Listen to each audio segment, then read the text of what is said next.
या न्यूज बुलेटिनचे सहप्रायोजक आहेत गोकुळ.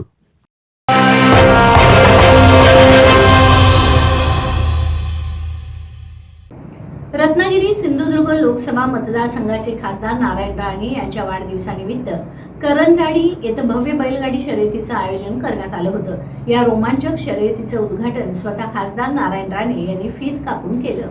यावेळी मत्स्य व्यवसाय मंत्री नितेश राणे आणि आमदार निलेश राणे यांच्यासह अनेक मान्यवर उपस्थित होते.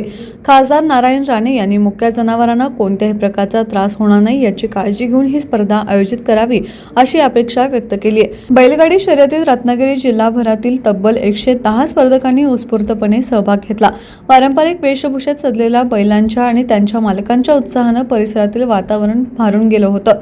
ही चित्तथरारक स्पर्धा पाहण्यासाठी जिल्ह्याच्या कानाकोपऱ्यातून हजारो नागरिकांनी करंजाडी इथं मोठी गर्दी केली होती. बैलगाड्यांच्या धावण्यानं आणि नागरिकांच्या जल्लोषानं संपूर्ण परिसर दणाणून गेला होता. अनेक नागरिकांनी पारंपरिक वाद्य वाजवून स्पर्धकांना प्रोत्साहन दिलं. या स्पर्धेमुळे ग्रामीण भागातील लोकांमध्ये उत्साहाचं वातावरण निर्माण झालं होतं.